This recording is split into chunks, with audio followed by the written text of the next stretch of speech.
आदिशक्ती आदिमाया, वेळोवेळी तिने आपलं अस्तित्व दाखवलं, ती प्रगट झाली आणि आम्हाला तिने कशा अर्थी जगणं असावं, कशा अर्थी संहार वेळ प्रसंगी करता यावा दुर्जनांचा हे शिकवलं. स्त्री शक्ती, स्त्री मुक्ती, स्त्री स्वातंत्र्याच्या गप्पा आपण बऱ्याचदा मारतो, पण मला असं वाटतं हे सगळे वेडे शब्द आहेत माझ्या दृष्टीने. स्त्री शक्ती, स्त्री मुक्ती, स्त्री स्वातंत्र्य खरं तर आम्हाला पूर्वीपासूनच आहे, पूर्व काळापासून आहे स्त्रीला स्वातंत्र्य. पण ते स्वातंत्र्य स्वैराचाराकडे झुकत चाललं म्हणून असं वाटतं की हे स्वातंत्र्य खरं तर नकोय की काय द्यायला. कारण पुरुष सत्ताक आपली भारतीय संस्कृती बनली. याचं कारण असं होतं की सोनं किती मौल्यवान असतं, सोन्याला आपण जपतो की नाही. सोन्याचं वजन करताना आपण सगळ्यांनी पाहिलंय, आपल्या आवडीचा विषय आहे तो, पाहिलंय ना. बाकी काही नाही तरी सोन्याचा भाव आपल्याला माहिती असतो. महिला वर्ग चढतोय उतरतोय घसरतोय, कसं आहे सोनं, कसं आहे आज, आहे की नाही. पण सोन्याला मापताना कधी पाहिलंय का आपण, मोजताना धुळीचा कण सुद्धा बसला तरी वजनात फरक होतो. म्हणून ते हवाबंद पेटीत असं ठेवतात, त्याचं ते एवढंसं तराजू, बरोबर ना. सोन्याचं आता इलेक्ट्रिक सगळं झालंय. मग हा नियम कोळशाच्या तराजूला नसतो, जिथं सगळं काळच करायचं असतं. हा नियम कोळशाच्या तराजूला आहे, तिथं काही का असे ना. पण सोनं मापताना किती काळजी घ्यावी. आणि खरं सांगू, आमची भारतीय हिंदू स्त्री ही सोनं आहे, सोनं सुवर्ण आहे. आणि सोन्याला जसं जपावं ना तसं हिंदू संस्कृतीने स्त्रीचं रक्षण कायम केलंय. पण परिणाम असा झाला 16व्या शतकामध्ये चारही बाजूंनी यवनांचं आक्रमण आलं.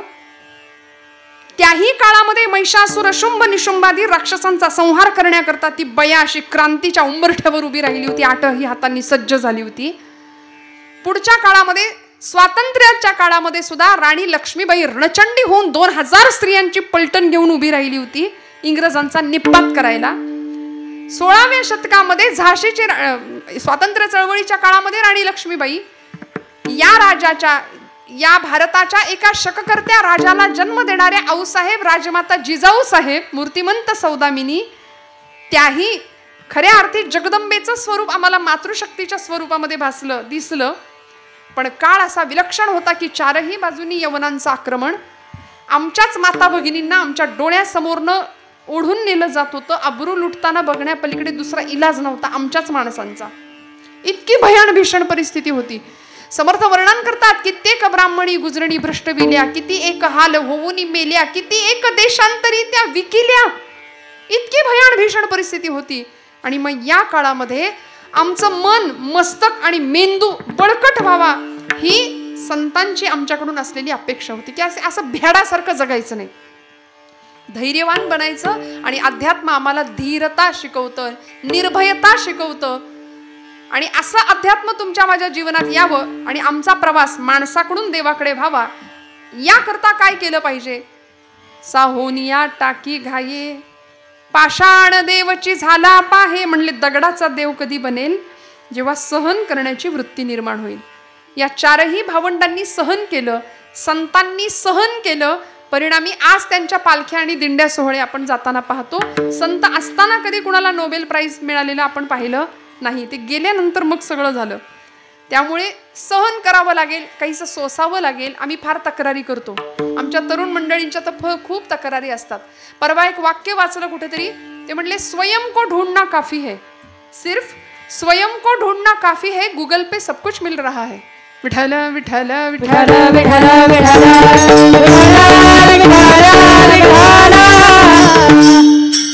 आतमध्ये बघायचंय. आम्ही काय करतो, गुगलवरती जरा काही पाहिजे असलं की आमची शाळकरी पोरं सुद्धा लगेच, बरं ताण तणाव टेन्शन सगळ्यांना आहे. 2 वर्षाचं पोरगं पण टेन्शन मध्ये आहे. त्याला जर मोबाईल नाही मिळाला तर ते सगळं घर डोक्यावर घेते. मग आई काय करते, पहिलं जेवणाचं ताट देण्याआधी त्याला मोबाईल देते. हो म्हणा, हेच आहे की नाही घराघरात. आणि मग ताट मिळतं त्याच्या पुढ्यात. त्याला इतकं टेन्शन येतं, म्हणजे लहान लेकरू सुद्धा त्या सगळ्याचं ॲडिक्शन त्याला लागलंय, व्यसन लागलंय सोशल मीडियाच्या. एवढ्या आहे. परवा एक मुलगा म्हटला, ताई मोबाईल माझा लवकर चार्ज होतो म्हणले अलीकडे, त्यामुळे माझा अभ्यासाला वेळ मिळत नाही मला. कारण नको तसली कारण आहेत आमची, प्रचंड तक्रारी आहेत आमच्या. आमचा प्रवास जर देवत्वाकडे व्हायचा असेल ना तर थोडासा सहन करावं लागेल. आणि आमच्या क्रांतिकारकांनी, आमच्या संतांनी सहन केलं. प्रचंड सोसलं. ECG वरची रेषा कधी पाहिली आहे का आपण? ECG वरची रेषा मेडिकल दवाखान्यात कधी आपण गेला तर ECG लावतात पेशंटला, त्याच्यावरची रेषा कधी पाहिली का? जिवंत माणसाची, जिवंत माणसाची रेषा वर खाली असते तरच तो माणूस जिवंत असतो. एकदा की सरळ झाली की मेलं, सगळं संपलं. मग वर खाली किंवा असणं, चढ उतार असणं हेच जिवंतपणाचं लक्षण आहे. संघर्ष. म्हणून तुकोबराय म्हणले, रात्रंदिना महायुद्धाचा प्रसंग, अंतर्बाह्य जग आणि मन. ती जगदंबा तुमच्या माझ्या हृदयामध्ये अवतीर्ण व्हायची असेल तर आमचा प्रवास सुद्धा असाच देवत्वाच्या दिशेने झाला पाहिजे. त्या जगदंबेने राक्षसांचा तर निपात केला, आम्हालाही आजच्या काळामध्ये या राक्षसांचा, मोहरूपी, मत्सररूपी, दंभरूपी राक्षसाचा वध करायचा आहे. तेव्हा आमचा प्रवास देवत्वाकडे होणार आहे निश्चित. साहोनिया टाकी घाये पाषाण देवची झाला पाहे. भगवंताच्या मूर्तीच्या समोर काही फुलं आली बरं का बागेतनं, आणि एकाच टोपलीतनं आली. त्या टोपलीतल्या फुलांचा पटकन त्या पुजाऱ्यांनी हार बनवला. एक हार गेला देवाच्या गळ्यात आणि त्याच टोपलीतलं एक फूल पडलं देवाच्या पायरीवर. परिणाम, पायरीवर पडलेल्या फुलावर तुडवून सगळी माणसं जायला लागली देवाच्या दर्शनाला आणि मग देवाला नमस्कार करायला लागली. मग त्या पायरीवर पडलेल्या फुलांनी प्रश्न विचारला देवाच्या गळ्याच्या हारातल्या फुलाला. म्हणले, अरे आपण तर मित्र आहे, म्हणले आपण एकाच मळ्यात फुललो, एकाच झाडाला लागलो होतो, एकाच मालकाच्या मळ्यात आपण एकत्रच त्या टोपलीत बसून इकडं आलो, आणि तुझं भाग्य केवढं म्हणे, तू तर देवाच्या गळ्यात गेलास आणि मी इथं पायरीवर लोक मला तुडवून जायला लागली. त्या देवाच्या हाराच्या गळ्यातलं, देवाच्या गळ्यातला जो हार होता त्या हारातल्या फुलांनी त्या फुलाला उत्तर दिलं. म्हणले, अरे फुला, मी देवाच्या गळ्यात आलो याचं एकच कारण आहे आणि तू देवाच्या पायरीवर आहे याचं एकच कारण आहे की देवाच्या जर गळ्यात चढायचं असेल तर आपल्या काळजातनं सुई आरपार न्यावी लागते म्हणाले. आणि मी ते केलं, मी सहन केलं, त्याचा परिणाम मला देवत्वाचा दर्जा मिळाला, मला देवाने डोक्यावर घेतलं, मला देवाने जवळ केलं. परमेश्वराने आपल्याला जवळ घ्यावं असं जर वाटत असेल ना तर थोडंसं आपल्याला लेकरू व्हावं लागेल. काही गोष्टी स्वतःकडे मान्य कराव्या लागतील, सहन करण्याची तयारी ठेवावी लागेल. या देशामध्ये अनेक क्रांतिकारक असे होऊन गेले, देवत्वाचा दर्जा आज त्यांना मिळाला. छत्रपती संभाजीराजे धर्मासाठी नाही वाकणार, नाही झुकणार. औरंगजेब कितीतरी वेळा सांगत होता की संभाजी राजाला पाहिल्याबरोबर औरंगजेब म्हणत होता, क्या यही है शिवाजी का शमशेर जंग शहजादा संभाजी, दिखने में खूबसूरत हिम्मत का शेर. राजाजी, राजाजी मेरी बात कबूल करो, हमारा इस्लाम धर्म आप कबूल करो, हम आपको खुदा का बंदा नवाब बना देने को तैयार है, इस दख्खन का नवाब बना देने को तैयार है. ऐकलं असतं त्यावेळी तर मरण वाचलं असतं की नाही राजाचं, धर्म पत्करला असता तर मरण वाचलं असतं कदाचित.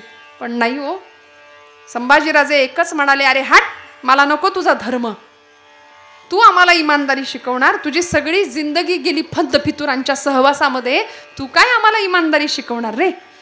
पण त्याचा परिणाम असा झाला की नाही ऐकलं ना, औरंगजेब संतापला आणि झाडाच्या सालीला जसे रंधे लावावे तसे देहाची चामडी सोलून काढली. सूर्यासारखा लालबुंद माझा राजा तळपत होता, चमकत होता. प्रचंड तापवलेल्या सळ्या दोन डोळ्यामध्ये घालून डोळे जाळून टाकले. जीभ छाटली, कारण ती जीभ सतत जगदंब जगदंब जगदंब असा उच्चार करत होती. देवीची, देवी भक्तीची कवड्यांची माळ माझ्या राजाच्या गळ्यात होती. प्रचंड हाल अपेष्टा केल्या. त्या संभाजी महाराजांच्या बरोबर कवी कलश होते सोबत. कवी कलश राजांना म्हणतायत की राजे कविता सुनाओ क्या.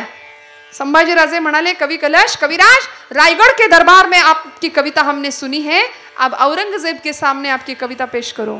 आणि कवी कलश सांगतो की राजा तू तप तेज निहार के तखत त्यजो औरंग. राजा तखत त्यजो औरंग. राजा तुझ्या तेजानी, राजा तुझं तेज असं आहे की तुझ्या तेजाने औरंगजेबाला कळे ना बसावं की उठावं. ते बघ सगळं वेड्यासारखं इकडून तिकडून इकडून तिकडून फेऱ्या मारतय, त्याला कळे ना, तो घाबरून गेलाय पक्का. आणि मग औरंगजेबानी संभाजीराजे धर्म बदलत नाहीत म्हटल्यानंतर वडूतुळापूरच्या संगमावर न्यावं आणि पायापासून डोक्यापर्यंत इंचाच्या अंतरावर देहाचे तुकडे करावेत माझ्या राजाचे. इतकं भीषण मरण माझ्या राजाला पत्करावं लागलं. तेव्हा आज इतक्या वर्षानंतर त्या सिंहाचा छावा म्हणून धर्मवीर छत्रपती शंभूराजांचा गौरव आम्ही करतो. साहोनिया टाकी घाय पाषाण देवची झाला पाहे. का हो, 32 32वे वर्ष होतं. मरणाला निधड्या छातीने सामोरे गेले. इंद्रायणी भीमेच्या काठावर रक्ताच्या चिळकांड्या उडाल्या. इंचावर देहाचे तुकडे होत गेले आणि शिर मस्तक धडापासून वेगळं झालं. ज्या धडावरती, ज्या मस्तकावरती शिवराज्याभिषेक, युवराज पदाचा अभिषेक झाला होता, ज्या मस्तकाला जिजाऊ माऊलींनी कुरवाळलं होतं, ज्या मस्तकाला शहाजीराजांनी जवळ घेतलं होतं, ते मस्तक धडापासून वेगळं झालं. समर्थ रामदास स्वामी संभाजीराजांना सांगायचे, तुझे वडील एवढे मोठे आहेत, निश्चयाचा महामेरू, बहुत जनांसी आधारू, अखंड स्थितीचा निर्धारू, श्रीमंत योगी. शंभूराजे याहून करावे विशेष, तरीच म्हणवावे पुरुष. बापापेक्षा काहीतरी वेगळं करून दाखवता आलं का? संभाजीराजे विचारायचे आपल्या वडिलांना, शिवाजीराजांना, की खरंच बाबा तुमच्यापेक्षा मी काही वेगळं करू शकलो का? साहोनिया टाकी घाय पाषाण देवची झाला पाहे. हे देवत्व जर तुम्हाला मला प्राप्त व्हायचं असेल ना, तर भगवंताची भक्ती करत असताना साधन कुठलं करावं हे कळावं लागेल. आणि त्यासाठी मनाची अवस्था कशी असली पाहिजे हे सांगतात तुकोबराय अभंगाच्या 2ऱ्या चरणात. तयारी ते दृढ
मना, करी साधाया कारण.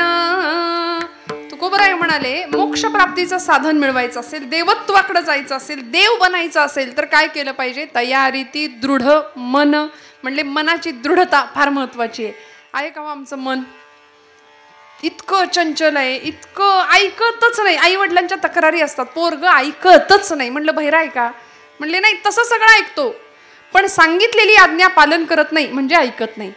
या मनाचं असंच आहे ना, कर म्हणेल ती गोष्ट मन करत नाही, जे नको करायला पाहिजे ते बरोबर करतं. मग या मनाचा धाव, मनाची धाव आमची कुठे गेली पाहिजे?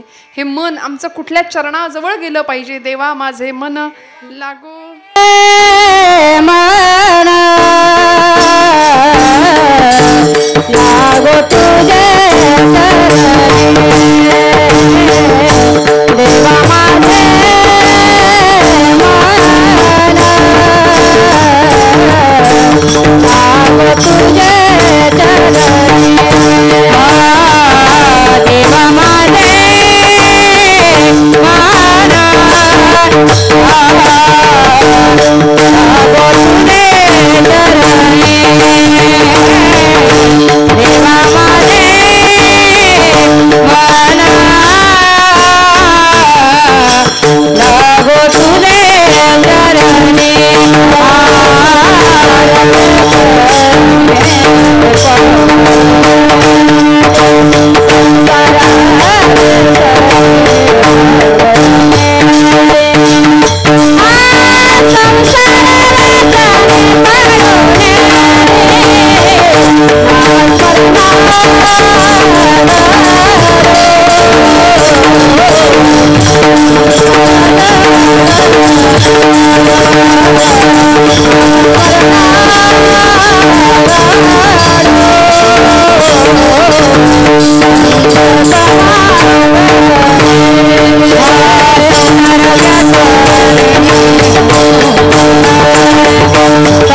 चरणी संसार व्यसनी पडो नेदी. नामस्मरण घडो संत समागम वाऊगाची भ्रम नको देवा. मनाची अवस्था अशी झाली पाहिजे म्हणाले, ते मन देवाच्या चरणावर गेलं पाहिजे. तुका म्हणे माझे हेची सर्व सुख पाहीन श्रीमुख आवडीने. मन तिथे धावलं पाहिजे. मना तेथे धाव घेई राही विठ्ठलाचे पायी. डोळे तुम्ही घ्या रे सुख पहा विठोबाचे मुख. मनाची धाव भगवंताच्या जवळच गेली पाहिजे आणि ते मन असं दृढ असलं पाहिजे. आज बघा ना, तुम्ही सगळे इथं उपस्थित आहे, पण मन आहे का इथं? काय काय म्हणणं आहे का? नक्की का? का मन फिरतंय सगळीकडं? आम्ही कीर्तनात असतो, पण असतोच असं नाही. आमचं मन सगळीकडं फिरतं, सगळीकडं फिरतं. बसल्या जागी आसनांचे बरेच प्रकार करून होतात आमचे. 1.5-2 तासाचा वेळ असतो कीर्तनाची. 1.5-2 तासाच्या वेळेमध्ये सुद्धा मनामध्ये किती विचार येऊन जातात, हे ज्याचं त्यांनी आपलं आत्मपरीक्षण करायचंय. मग तुकोबराय म्हणतात, तयारीती दृढ मन करी साधाया. कारण मनाची दृढता असणं गरजेचं आहे. वाटेल ते झालं तरी चालेल, आम्ही आमचं ध्यान, आम्ही आमचा मार्ग सोडणार नाही. देह जावो अथवा राहो पांडुरंगी दृढ भावो. अशी अवस्था साधू संतांची होती, सत्पुरुषांची होती. म्हणून तर वाटेल ते प्रसंग आले, पण दृढता पक्की राहिली. म्हणून आपले ध्येय मार्गापासून ते विचलित झाले नाहीत. तयारीती दृढ मन करी साधाया. कारण मोक्षप्राप्तीचं साधन प्राप्त करण्याकरता अनेक संतांनी आपली दृढता पक्की ठेवली. अनेक संतांचं उदाहरण आहे. 5 वर्षाचे आमचे नामदेव महाराज होते, फक्त 5 वर्षाचं. घेण्यासारखं आहे. घरातलं आमचं 5 वर्षाचं पोर कशाला, मोठी पोरं सुद्धा मिरवणुकीत नाचायला लगेच पुढं असतात. बरं, मी असं म्हटलं की आमच्या भावंडांना राग येतो, ताई तुम्हाला काय प्रॉब्लेम आहे आमच्या नाचण्यावर, म्हणतात मला. गणपती सुद्धा नाचला होता, देवीने सुद्धा तांडव नृत्य केलं महिषासुराला मारल्यानंतर. ती शांत होत नव्हती. आचार्यांनी स्तोत्र लिहिलंय तिचं. ऐगिरी नंदिनी नंदित मेदिनी विश्व विनोदिनी नंदनुते. गिरिवर विंध्य शिरोधिनी वासिनी विष्णु विलासिनी जिष्णुनुते. भगवती हे श्रुतिकंठ कुटुंबिनी भूरी कुटुंबिनी भूरी कृते. जय जय हे महिषासुरमर्दिनी रम्यक पर्दिनी शैलसुते. सुरवर वर्षिणी दुर्धर धर्षिणी दुर्मुख मर्षिणी हर्षरते. त्रिभुवन पोषिणी शंकर तोषिणी किल्मिष मोषिणी घोषरते. धनुजनी रोषिणी दितिसुत रोषिणी दुर्मद शोषिणी सिंधुसुते. जय जय हे महिषासुरमर्दिनी रम्यक पर्दिनी शैलसुते. ऐ जगदंब मदंब कदंब वनप्रिय वासिनी हासरते. शिखरि शिरोमणि तुंग हिमालय शृंग निजालय मध्यगते. मधु मधुरे मधु कैटभ गंडिनी कैटभ भंडिनी रासरते. जय जय हे महिषासुरमर्दिनी रम्यक पर्दिनी शैलसुते. रम्यक पर्दिनी शैलसुते. रम्यक पर्दिनी शैलसुते. जगदंबा माता की जय. आई जगदंबेने नृत्य केलं होतं. ती शांत होईना महिषासुराला मारल्यानंतर. प्रचंड अशी रागावलेली होती, ऐकायलाच तयार नाही. एकदा काय इकडे राग आला की शांत होतो का लवकर? काय म्हणणं आहे तुमचं मागे? ती जगदंबा जर कोपली घराघरात, तर तिला शांत करायला काय काय करावं लागतं ते एकतर प्रकरण प्रचंड तापतं ना. घराघरातला अनुभव आहे. इथं रांदा वाडा सगळ्यांचं सगळं करा. इथं केल्याची किंमत नाही, खाल्ल्याची किंमत नाही, या आणि गिळा. असं कधी कधी वैताग होतो की नाही महिला वर्ग आपला, सगळ्यांचा होतो. इतकं करा सगळ्यांसाठी, कुणी केलं म्हणतच नाही हो. प्रपंचासाठी किती करा म्हणतं का कुणी केलं? खरं सांगा हो म्हणतं का कुणी केलं? कुणीच म्हणत नाही. मग माझे ब्रह्मचैतन्य गोंदवलेकर महाराज म्हणतात, तुम्ही प्रपंचासाठी किती करा, केलं कुणीच म्हणणार नाही, पण माझ्या देवासाठी एवढंसं करा, रामासाठी एवढंसं करा, राम लक्षात ठेवेल. नात्यांसाठी किती करा, कुणीच केलं म्हणणार नाही. म्हणून तर ती नाती गोती जी गोत्यात आणतात तीच नाती असतात. फार अडकायचंच नाही त्याच्यात. नातेवाईक ना त्यातली माणसं ही ना त्यातलीच असतात. म्हणले त्याच्यात गुंतायचंच नाही. आहे ना आपलं परमदैवत कुठलं तरी समोर ठेवावं, उपास्य दैवत. संसारात कसं राहायचं म्हणले, यथा कमल पत्राक्ष संतांनी सांगून ठेवलं. आता इको वाढवून ठेवलाय तुम्ही. यथा कमल पत्राक्ष कसं असायचं म्हणजे पाण्यात कमळाचं पान कसं राहतं, ते पाण्यात असतं पण अजिबात भिजत नाही, कोरडं असतं की नाही, तसं संसारात आपण राहायचं म्हणाले. भजन करावे वेळोवेळा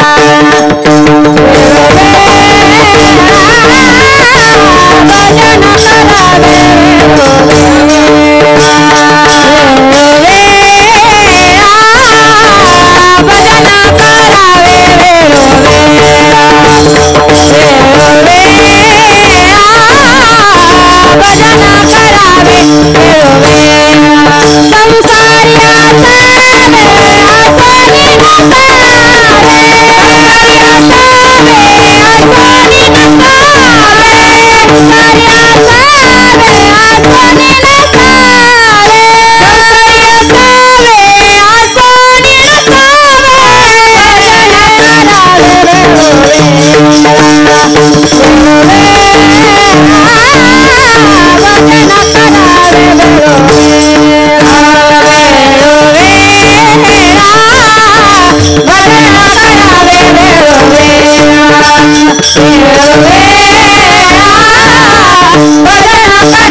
ताईंसाठी टाळ्या वाजवा जोरदार. मंगल ताईंसाठी.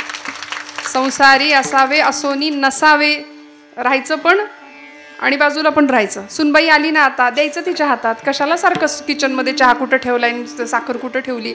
थोडंसं बाहेर पडता आलं पाहिजे आम्हाला, बरं का. खरंच प्रत्येकाच्या आयुष्यामध्ये अशी वेळ येते. तक्रारी खूप करतो आम्ही. आले भागात ते करीतो, तुझे नाम उच्चारितो, संत सांगतात. ठेविले अनंते तैसेची राहावे, चित्ती असू द्यावे समाधान. पण ज्यावेळी कर्तृत्व गाजवण्याची वेळ येते ना, त्यावेळी मागे नाही हटायचं. मग मात्र करावं. तयारीती दृढ मन करी साधा, या कारण मग मोक्षप्राप्तीचं साधन आम्हाला प्राप्त होईल. मी सांगत होते, आई जगदंबेनी तांडव नृत्य केलं ना, त्यावेळी म्हणजे देवीनं नृत्य केलं, गणपती बाप्पांनी नृत्य केलं, म्हणून आमची पोरं मिरवणुकीमध्ये नाचतात. आता त्यांनी नृत्य केलं कारण त्यांनी राक्षसांना मारलं. तुमचं काय? तुम्ही असा कुठला पराक्रम केलाय? आणि पराक्रमाशिवाय केलेल्या नृत्याला काय म्हणतात हे मी इथं नाही सांगत. खूप तक्रारी असतात. आमची तरुण पिढी खरं तर व्यसन आणि फॅशन याच्या आहारी इतकी गेली आहे. मला माफ करा, पण कधी कधी असं बोलावं लागतं. आमचं ठरलेलं असतं, इथं आल्यानंतर राग येईल असं बोलायचं नाही, आणि बोलल्याशिवाय राहायचं सुद्धा. कारण एरवी आमचं कोण ऐकतंय? आपलं घरात एकमेकांचं कोणी ऐकत नाही. इथंच 2 तास बोलून घ्यायचं, आणि जे चांगलं आहे तेच इथं बोलायचं. वांगलं इथं बोलायचंच नसतं. विठ्ठल विठ्ठल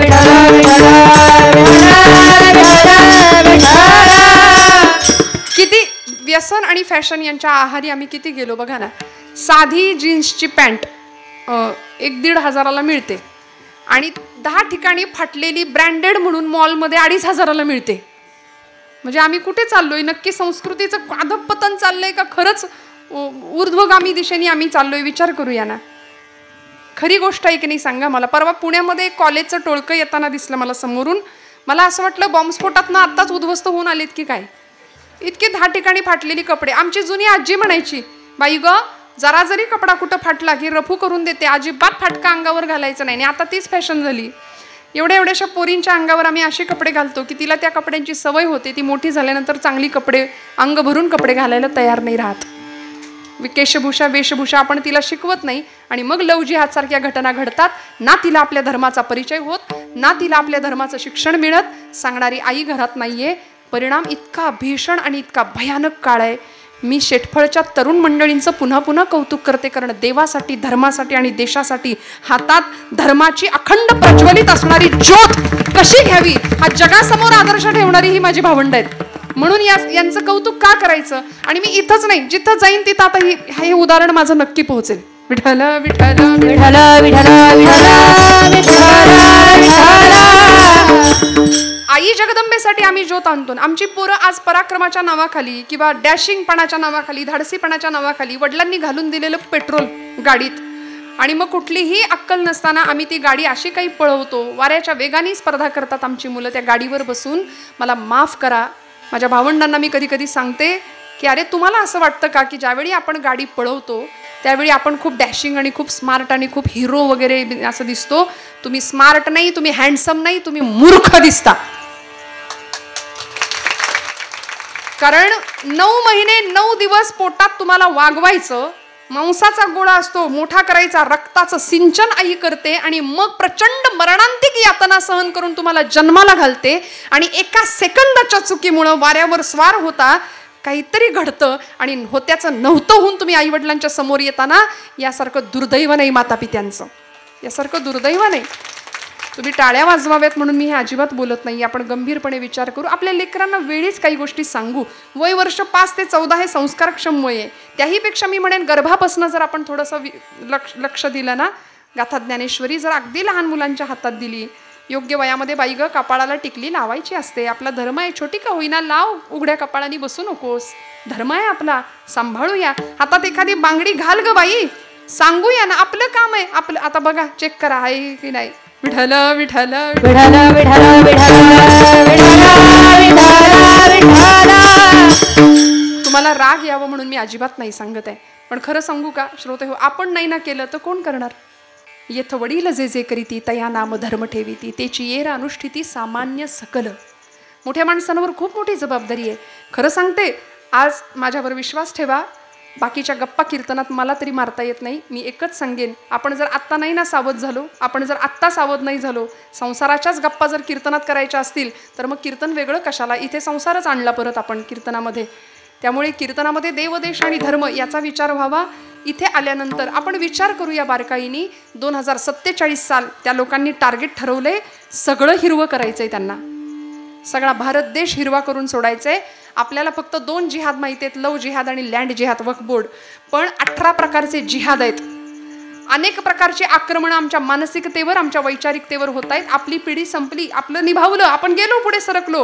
पण आता आमच्या पुढच्या पिढीला या हिंदुस्थानच्या जमिनीवर पाय ठेवायला तरी जागा शिल्लक राहील की नाही, ही मोठी शोकांतिका आणि हा मोठा प्रश्न आहे भारतीयांच्या समोर असलेला.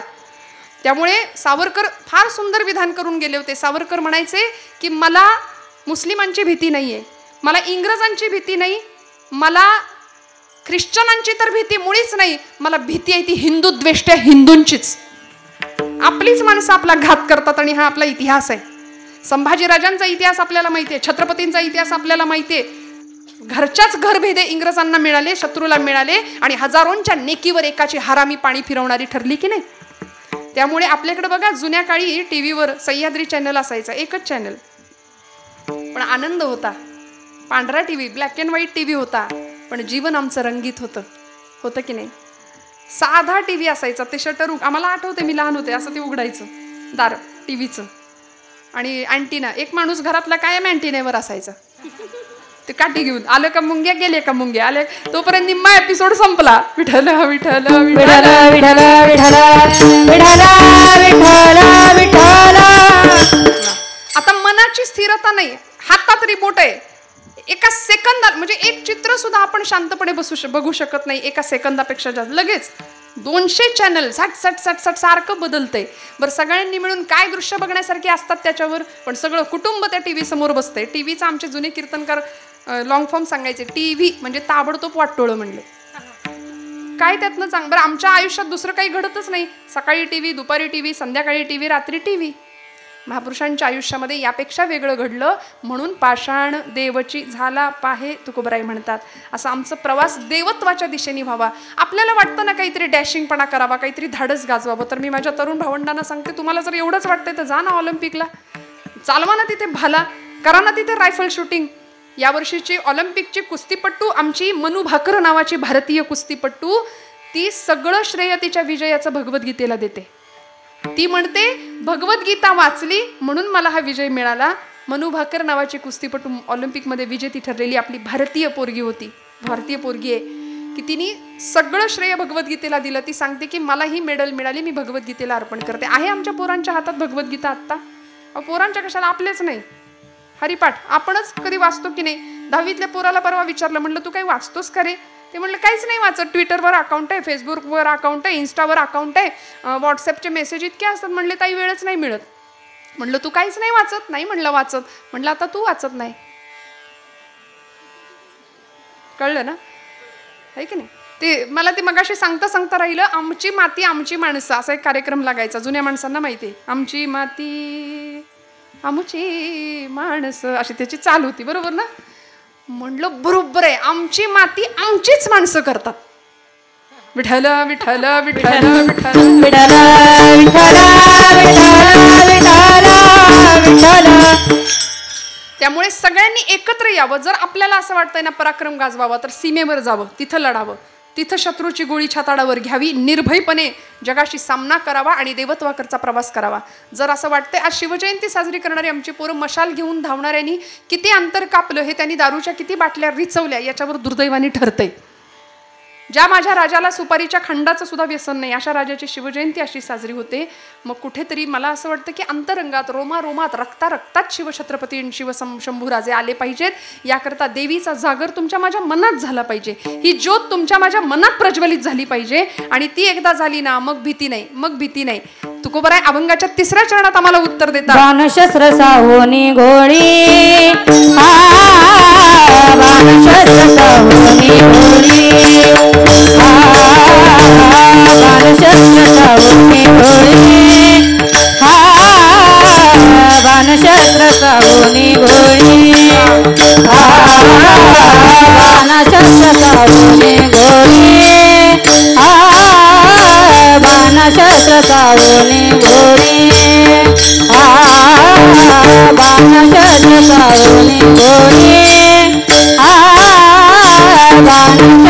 सावनी गोळी हा बाणशस्त्र सावनी गोळी हा बाणशस्त्र सावनी गोळी हा बाणशस्त्र सावनी गोळी हा बाणशस्त्र सावनी गोळी हा बाणशस्त्र सावनी गोळी हा बाणशस्त्र सावनी गोळी हा बाणशस्त्र सावनी गोळी हा बाणशस्त्र सावनी गोळी हा शुरा ठाव मुंदस्तळे शुरा ठाव मुंदस्तळे उंच स्थळी उंच स्थळी तयारी रूढमाना तयारी रूढमाना तयारी रूढमाना तयारी रूढमाना तयारी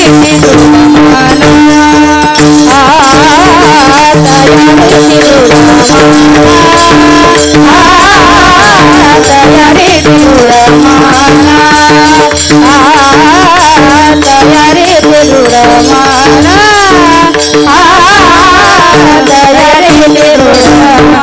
तयारी रूढमाना तयारी रूढमाना बाण शस्त्र साहोनी गोळी शूरा ठाव उंच स्थळी म्हणाले. शूर शूरत्व कधी गाजवतो, शूर शूर कधी ठरतो म्हणाले. बाण शस्त्र साहोनी गोळी शूरा ठाव उंच स्थळी. रणांगणावर निघालेला शूर माघारी बघत नाही. आमचा सातारा जिल्हा म्हणजे माझं माहेर बरं का. सातारा जिल्ह्याचं वैशिष्ट्य आहे की खूप माणसं मिलिटरीत आहेत, हे की नाही. मिलिटरी आपशिंग गावच आहे अख्खं. घराघरातलं प्रत्येक माणूस मिलिटरीमध्ये आहे. मग रणांगणावर जाणारा एखादा शूर जसा माघारी फिरकून बघत नाही, कारण रणी निघता शूर न फिरे माघारी. तुकोबराय म्हणतात तैशा मज धीरे राख आता संसारा हाती अंतरलो दुरी. भगवंता रणांगणावर निघालेला एखादा शूर जसा माघारी फिरकून बघत नाही. इतिहास आहे आमचा शिवछत्रपतींचा. बहलोल खान नावाचा सरदार ज्यावेळी स्वराज्यावर चालून आला त्यावेळी सरसेनापती स्वराज्याचे असलेले प्रतापराव गुजर, आमच्या भूषाचे बरोबर ना, प्रतापराव गुजरांनी आपले सैन्य सोबत घ्यावं आणि बहलोल खानावर चालून गेले. बहलोल खानाची ताकद मोठी होती, शस्त्रसाठा मोठा होता, सैन्यबळ मोठं होतं, नाही चाललं काही. एवढंच नाही, प्रतापराव गुजरांचा पराक्रम असा होता की बहलोल खानाला हार मानावी लागली. आणि त्याचा परिणाम असा झाला की त्यांनी नाटक केलं शरण येण्याचं. आणि आमचं मराठी मन असं आहे हो की शरणागताला पटकन क्षमा केली प्रतापराव गुजरांनी आणि त्याला सोडून दिलं. कैद केलं होतं पण त्याला सोडलं आणि हा मोठा गुन्हा ठरला. त्यांनी परत एकदा स्वारी केली आणि स्वराज्याचं कितीतरी मोठं नुकसान केलं. लाखो सैनिक मारले बहलोल खानाने.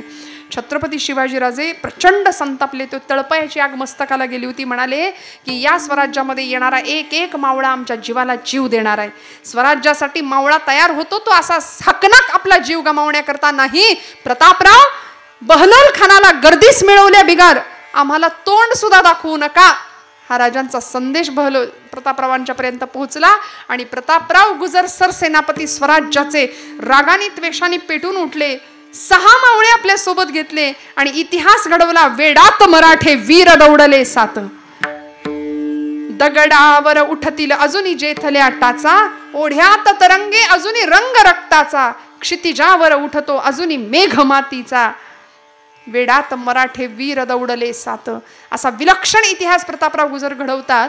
पण ते 7ही वीर काळाच्या तडाख्यात सापडतात आणि एवढ्या मोठ्या सशस्त्र सेनेला लढा देताना आपलं बलिदान पत्करतात. बाण शस्त्र साहुनी गोळी शूरा ठाव उंच स्थळी, विठोबा रखुमाई विठोबा रखुमाई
वाजवा टाळ्या वाजवा. साहोनिया टाकी घाये पाषाण देवची झाला पाहे तयारी ती दृढ मन करी साधाया कारण बाणशस्त्र साहोनी गोळी शुरा ठाव उंच स्थळी तयारी ती दृढ मन करी साधाया कारण. संतश्रेष्ठ जगद्गुरु तुकोबरायांनी नराचा नारायण होण्याकडचा प्रवास कसा असला पाहिजे याचं विश्लेषण या अभंगामध्ये केले. दगडाचं देवपण तेव्हा सिद्ध होतं जेव्हा तो दगड प्रचंड सहन करतो, सोसतो. आम्हाला सुद्धा काही गोष्टी सहन कराव्या लागतील. परमार्थ आणि प्रपंच दोन्ही गोष्टी जर उत्तम घडायच्या असतील तर काही वेळा भगवंतांनी जे दिलंय ना ते स्वीकारायला शिकलं पाहिजे. तक्रार न करता ठाईचं वैसोनी करा एकचित्त आवडी अनंत आळवावा या न्यायाने भगवंताशी अनुसंधान साधण्याचा प्रयत्न करावा आणि लेकरू होऊन देवाकडे जावं म्हणले. लेकरू होता आलं पाहिजे. आपण तक्रार करतो, ज्ञानेश्वरी आम्ही वाचायला घेतो पण आम्हाला ज्ञानेश्वरी कळतच नाही. अहो कळत नाही कसं? आईची भाषा लेकराला कळत नाही असं कधीच होत नाही. आमची अडचण आहे, आम्ही लेकरू व्हायला तयार नाही म्हणून ज्ञानेश्वरी आम्हाला कळत नाही. गाथा आम्ही हातात घेत नाही. डॉक्टरांकडे गेल्यानंतर डॉक्टरनी जरा बरं नाही वाटला की आपण डॉक्टरकडे जातो. डॉक्टरांनी दिलेलं ते प्रिस्क्रिप्शन, ते काही जो कोर्स असतो तो आपण करतो, घेतो, मेडिकलमधनं औषधं आणतो आणि आणल्यानंतर घरी आणून देवाच्या पुढे ठेवून हळदी कुंकू आपलं त्याला रोज वाहतो. बरोबर आहे ना? काही चुकलं का माझं? आपण जागे आहेत ना? अहो 11 वाजणार झालं, मला माहिती आहे, संपलंय आता कीर्तन, काळजी करू नका. मी काही 12 वाजवत नाही. काय करतो आपण? ती जी औषधं आपण आणतो डॉक्टरकडून ती घेतो ना व्यवस्थित विश्वासाने. का? आपल्याला फरक पडावा, गुण यावा, हा आपला विश्वास असतो डॉक्टरवरती. मग डॉक्टरवर आम्ही विश्वास ठेवतो. आम्ही एखाद्या अंतराळवीरावर विश्वास ठेवतो. तो अंतराळात जातो आणि तो सांगतो अमुक ठिकाणी पाणी आहे, अमुक ठिकाणी खड्डा आहे, वगैरे वगैरे वगैरे. ते फोटो आपण बघतो, आपला त्याच्यावरही विश्वास राहतो. एवढंच कशाला? आपण एखाद्याने सांगितलं ही विषाची बाटली आहे बरं आणि ह्याच्यात विष आहे आणि हे प्यायल्यावर माणूस मरतो, असं जर एखाद्याने सांगितलं तर आपण असं म्हणतो का बघू बरं मला 2 थेंब, मी कुठं बघितले पिऊन? आपण त्याच्यावर विश्वास ठेवतो. चला बाबा मरत असेल माणूस, विष आहे म्हणजे आपण विषावर विश्वास ठेवतो, डॉक्टर सगळ्यावर विश्वास ठेवतो. मग अमृतासारखं नाम, अमृतासारखं अध्यात्म आम्हाला शिकवणारे आमचे संत, आम्ही तिथं आमचं डोकं कामध्ये लावतो. आम्ही तिथे का नाही विश्वास ठेवत? डोळे झाकून, मी हात जोडून सांगते, संतांनी दाखवलेल्या मार्गावर डोळे झाकून चाला.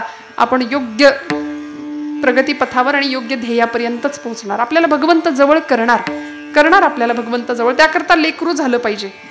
काय झालं? एक दृष्टांत सांगून मी माझा विषय संपवते. झालं असं, सकाळची वेळ, सणाचा दिवस, आता हे नवरात्रीचे दिवस, नैवेद्याचा स्वयंपाक करायचा होता. सोहळ्यातला स्वयंपाक होता, जरा छान इकडचं तिकडचं हात नको लागायला म्हणून छान. आणि लेकरू होतं त्या गृहलक्ष्मीचं, 6 महिन्याचं बाळ होतं, 6 महिन्याचं.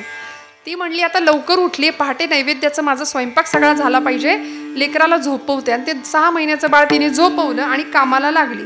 कामाला हात लावला तसं ते कार्ट उठलं. म्हणजे हा घराघरातला अनुभव आहे नाही का? ते उठलं, 15व्या मिनिटाला उठलं. पण आता तिने असा विचार केला, आता तर मी सुरुवात केली, आता मी त्याला घेत नाही, रडू दे म्हणली, मरू दे तसंच. आता आईचं मर म्हणण्यामध्ये सुद्धा वेगळं असतं बरं का. आई म्हणते कार्ट्या उन्हात काय मरतो, घरात येऊन मर. तिचं ते मर फार वेगळं असतं. म्हणून संतांचा दर्जा आईला दिलाय बरं का. आई साधी सुधी नसतेच, ती सुद्धा जगन्माता आहे. सिंहावर आरूढ झालेली 9 दिवसांसाठी आपल्या घरात आली आहे ना, ती जगाची माय आहे. म्हणून महिषासुराला तिने मारलं पण त्याला दुर्गती नाही दिली, त्याला सद्गती दिली. लेकरासारखा त्याचा उद्धारच केला. ती माय आहे, जगदात्री, मूळ माया आहे, आदी अनादी अंबिका भगवती म्हटलंय. ती अनादी आहे, मूळ माया, निर्गुण असलेली साकार झाली आहे ना ती माय आहे. मग म्हणाले अशी जगाची माय, तिने आपल्याला सुद्धा जवळ घ्यावं, तर आपल्याला काय करावं लागेल? त्या आईने ठरवलं, रडू दे म्हणाली लेकराला, मी माझा स्वयंपाक उरकते मग त्याला घेते. पण शेजारणीला ती त्याचं रडणं ऐकू गेलं आणि ती आली. आता ती सख्खी होती म्हणून आली. सख्खी शेजारी असते ना, कुणी खास असतं, कुणी खास नसतं, कुणी अगदीच म्हणजे आता न बघण्यासारखंच असतं. ज्याचा त्याचा अनुभव आहे प्रत्येकाचा. म्हणजे तिने ती बाळाची हाक ऐकली, रडणं ऐकलं, ती धावत आली आणि तिला म्हणाली, बाई तुझं लेकरू कधीच रडतंय, अगं त्याला घे तरी. म्हणली आता अगं जाऊ दे, बघ स्वयंपाकाला हात लावलाय, आता ते रडतंय, काय करू, झोपवलं होतं त्याला. ती म्हटली काळजी करू नको, तुझी अडचण काय? अगं म्हणली मी सोहळ्यात आहे आणि ते पोरगं त्याच्या अंगावर ओळ्याचे कपडे आहेत, आता मी कसं घेऊ त्याला? ती म्हणाली तुझी अडचण मी सोडवते. म्हणून तिने त्या लेकराला घेतलं, त्याच्या अंगावरचे सगळे कपडे काढले, म्हणजे खऱ्या अर्थाने त्याला सोहळा केला. आणि म्हणली घे आता. आणि ते लेकरू धावत धावत म्हणजे आईच्या दिशेने गेलं. आईने त्याला पटकन उचलून घेतलं, पटापटा पटापटा मुके घेतले त्याचे. मला असं वाटतं त्या आईने त्या लेकराला जसं उचलून घेतलं ना, तसं आपल्याला सुद्धा ती जगाची माय उचलून घेईल. ती जगाची माय आपल्याला उचलून घेणार. पण त्याकरता काय केलं पाहिजे?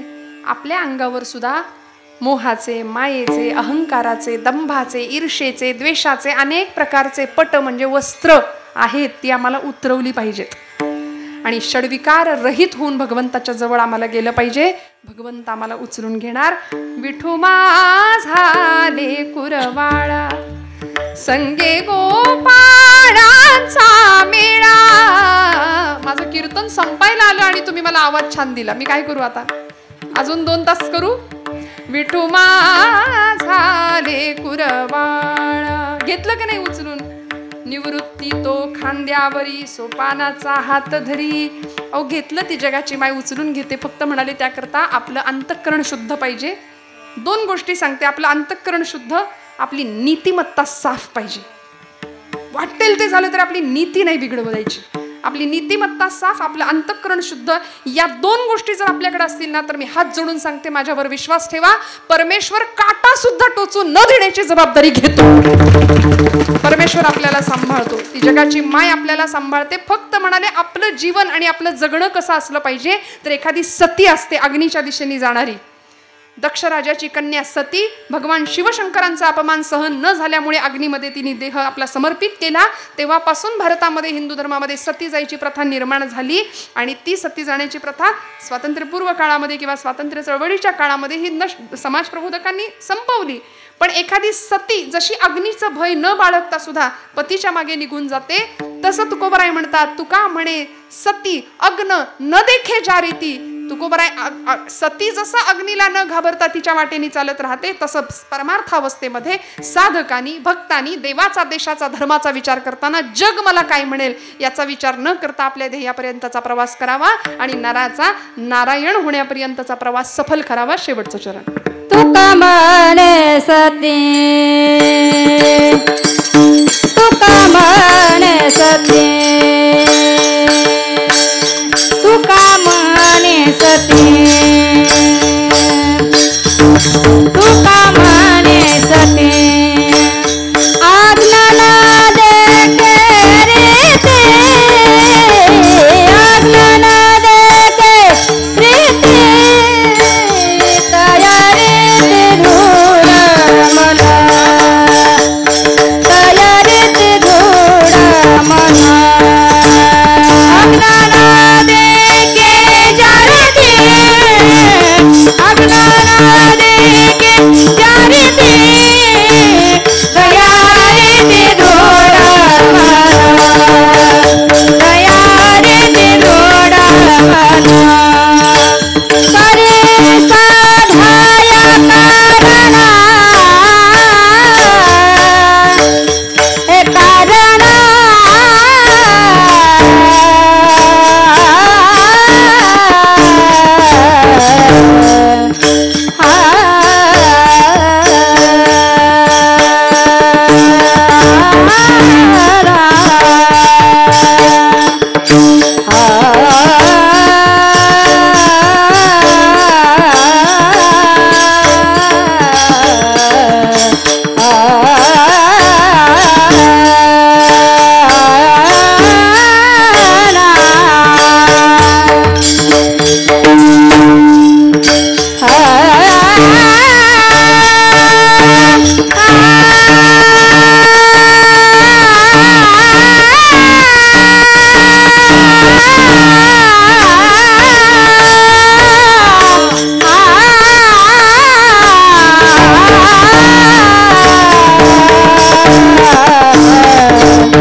तुका म्हणे सती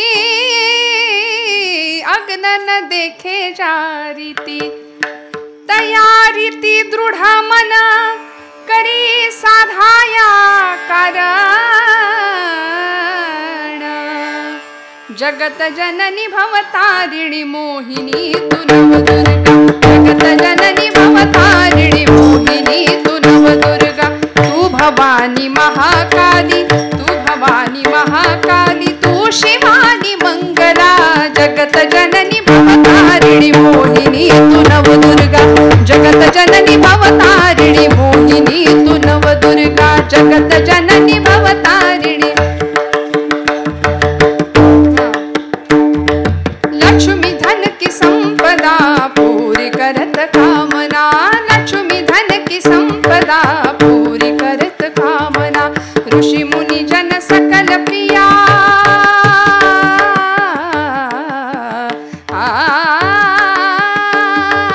ऋषि मुनि जन सकल प्रिया पूरी करत कामना जगत जननी भवतारिणी मोहिनी तू नवदुर्गा जगत जननी भवतारिणी जगत जननी भवतारिणी जगत जननी भवतारिणी मोहिनी तू नवदुर्गा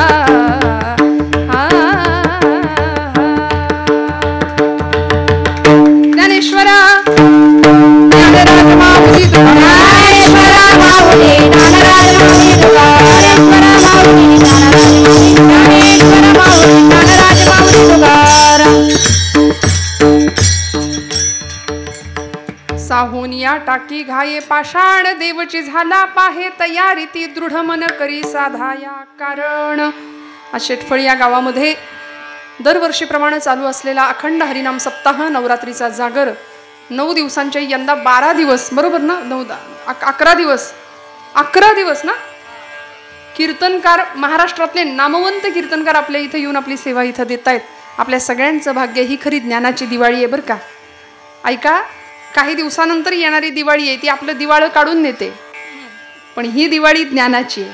ही चैतन्याची ज्योत आमच्या हृदयात प्रज्वलित झाली पाहिजे. हे ज्ञानाचं सिंचन जे आपल्या इथं होतंय ना विचारांवर कारण आपल्या लेकरांच्या डोक्यावर फार विचित्र पद्धतीचा मारा घरातनं बाहेर पडलं की होतोय तो सगळा मारा हे वर्षाचं चार्जिंग आहे आपलं असं समजून घ्या. मोबाईल चार्ज करतो की नाही आपण तसं आपलं मन चार्ज करण्याची ही पद्धत शेटफळच्या या तरुणांनी आपल्याला दिली आहे. वर्षभर असं चार्ज व्हायचं आणि मग परत कामाला लागायचं असं सिंचन विचारांचं इथं होतंय. जितकं कौतुक करावं तेवढं कमी आहे. 7च वर्षाची परंपरा आहे पण तरी सुद्धा 7 वर्षात जर एवढ्या मोठ्या स्वरूप या उत्सवाने घ्यावं तर मी या सदिच्छा देते. 100 वर्षांची परंपरा या उत्सवाला लाभो. पुढच्या पिढ्यांनी हा उत्सव खूप मोठ्या प्रमाणामध्ये न्यावा. इथं धर्माचं देशाचं आणि जनसेवेचं समाजसेवेचं काम इथल्या लेकरांनी करावं. या मातीसाठी झटावं. या समाजाचं देणं इथल्या लेकरांनी दिलं जावं हा आशय मनात राहावा म्हणून तुकोबरायांच्या या अभंगाला स्पर्श करता करता यथाशक्ती यथामक्ती चिंतन मांडण्याचा प्रयत्न केला. बोलत असताना काही वेडवाकडं गेलं असेल तर मोठ्या अंतकरणाने क्षमा करा. झालेली सेवा आई जोगेश्वरीच्या चरणी समर्पित करते.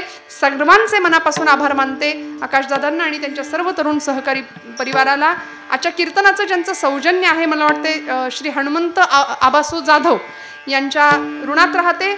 आणि दर दिवसाचं सौजन्य घ्यायला म्हणजे आत्तापासून पुढच्या वर्षीच्या कीर्तनाचं सौजन्य घ्यायला माणसं तयार आहेत. इतका उत्साह शेटफळ नगरीच्या या कीर्तन महोत्सवाचा आहे. हे विलक्षण आहे. त्यामुळे हा उत्साह असाच राहू द्या कारण हे प्रेम तुमचं कीर्तनकारांवरचं आहेच आहे. पण मी एक सांगून जाईन कीर्तनकारावर प्रेम नाही केलं तरी चालेल कारण लाखो कीर्तनकार महाराष्ट्रात आहेत येतील जातील पण ही गादी आहे ती अनादी काळापासून चालत आलेली आहे. त्यामुळे देवर्षी नारदांच्या या गादीवर संतांनी उभं राहून ती परंपरा चालवली. या गादीशी आपली निष्ठा कायम राहू द्या. कीर्तनावर प्रेम करा.